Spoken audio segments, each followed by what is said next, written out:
So obviously, I don't have to explain where we are. We did make a deal with the Cincinnati Reds. We acquired third baseman Eugenio Suarez and left fielder Jesse Winker. I feel like these guys make our lineup longer, a lot more ominous. We feel like it gives us the lineup depth that playoff teams have. And this was a goal of ours heading into the offseason, and we tried a lot of different avenues, so to speak, and over the course of the last 3 or 4 days, drove down a lot of dead ends, spun around in a number of different cul-de-sacs. And the one thing that was constant was the interaction with the Cincinnati Reds. And when it came to the point that we were able to get both of these guys in the same deal, it was too much impact for us to pass up on, and really excited to have them join the team. When did they first get on your radar, Jerry? I mean, were you talking with them before the lockout? They've been on our radar for quite some time, especially Jesse, simply because he has always been a good fit for us. And, it's just a young left-hand hitting outfielder. Those guys are always on the radar, and Eugenio, obviously, over the last 4 or 5 years, more home runs than any hitter in the big leagues. And so who he is. He's been a couple of top 20 finishes in the MVP, and they've always generally been on the radar. But this, to the extent that we've been disinterested, this started back in November, maybe even October, when I had the first conversation with Nick Kroll about it, and we followed up at the GM meetings in November. And we kept in touch right up until Thanksgiving, and we resumed 3-4 days ago.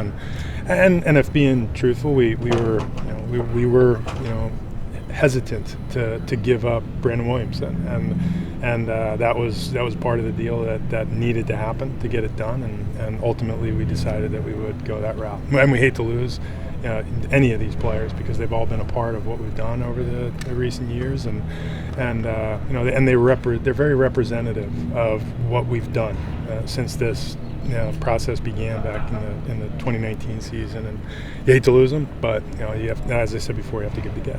And how do they fit into the current Mariners right now? So Eugenio will play third base. He's actually a reverse splits guy, so he's just as good or better against the right-hand pitchers than he is against the lefties. He had a very good second half after a really tough start. He's been one of the most consistent power hitters in the league. He'll get his everyday reps. Jesse will play left field primarily. I would say full-time against righties, and we want to give him some exposure against lefties because we like what the underlying information suggests he's capable of. And like we've talked about with our outfield, Jesse fits in with JK, with Mitch, with potentially with Kalu and Julio, the group here, and we would like to rotate those players through the 3 outfield positions and DH. And in and among that, somewhere between second base, third base, and rotating through the outfield, which we had talked to him about in the offseason, we'd still like to make sure that Abraham Toro gets regular at-bats and that we continue his major league development. So it's having a little bit of depth, and hopefully everybody here stays healthy. It's a luxury we've not always had, so it'll be something fun for us to explore. How exciting of a day is this, to finalize this? And it's a big day for the club, isn't it? I think it is. This is what we cited as a goal entering the offseason, was to make our lineup longer, to find impact bats. And, it's hard to make trades. And this one was especially painful because this is the first time truly that we've gone out and acquired what I would call now premium offensive players, and we haven't been in that position, and we were forced to give up maybe a little bit more than we would have liked to, and that's part of the business. But we just added, I think these guys combined for 55 homers last year, and it's to have a 28-year-old all-star left fielder with a 900 plus OPS and a guy who's been pretty safe to push hard on the pencil, 30 plus homers a year at third, and they both take their walks. It's an exciting thing that makes our lineup so much deeper, and really, 1 through 9, whether the handedness of the pitcher doesn't matter. We feel like our lineup is in a much better place.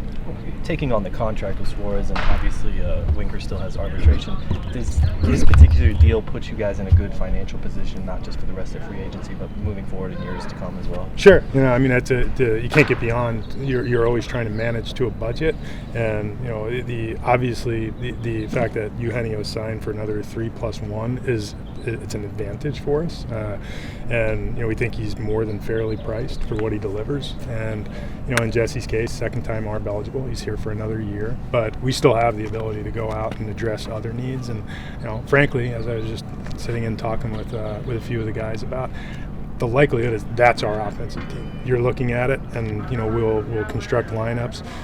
We've effectively added Frazier and Winker and Suarez to what we thought was a flourishing group of players to begin with. If we can find other places to add on the margins, we might go look and try to find, if we can find a nice matchup or an accent, the player who increases the depth on our bench, or we add to the pitching staff. But again, as we talked about a couple of days back, if we do add to the pitching staff, we want to add impact to the pitching staff, because we feel like our young pitchers and our depth are in a pretty good position right now. You still want to be able to add that swing lefty. You kind of mentioned the versatile swing. Ideally. We've got some guys here too that can do it. Yeah, but I'd say in-house you've got Marg, you've got Chef that can play that role. Eventually you may have Aronis Elias, who's been we've been getting raves through his rehab, and the market isn't flush with that type of guy. But as we're always in contact with other teams, with the agents, and if we can do something in that role, or even to upgrade closer to the top of the rotation, we'd love to do it. I just don't know how realistic it is, because that at this point almost certainly will require a trade. Jerry, how important was it to get some guys and get them into camp now and get going with them? There are other names that were on the market right now, and some I know you were involved in, but... Yeah, we were in pretty heavy on some of the free agents, and and truth be told, with just a little over 3 weeks to go, we think it's important to let this group, gel, play together, and with the likelihood of, like you saw today, with 3 players leaving your major league clubhouse. One was an invite, 2 were major league players for us, and Fraley and Dunn.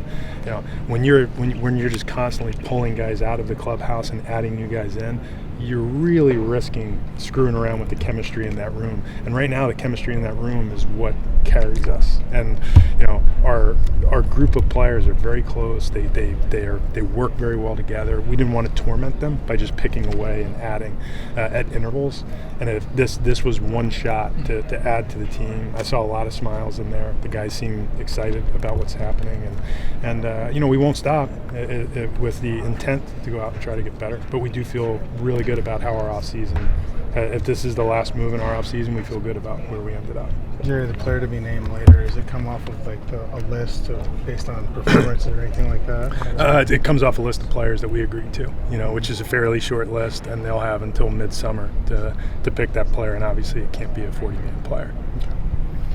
Hopefully get these new guys in here as soon as tomorrow or next. Oh yeah, they'll be here tomorrow. Okay. I think Winker's on his way over here now, and Suarez will be here 7:30 tomorrow morning, so they got a chance to visit with him. Awesome. Jerry, just one more. You got mentioned Kyle Lewis. What did you see from him? I know you guys are trying to evaluate where he's at, but what are your initial thoughts on where he's at? I didn't get a chance to go watch him run because, frankly, this started rearing up again. But he looks tremendous. He's physically strong. He's running through his baseball drills. How we feel with his physical stability coming into camp is about as encouraging as it could be.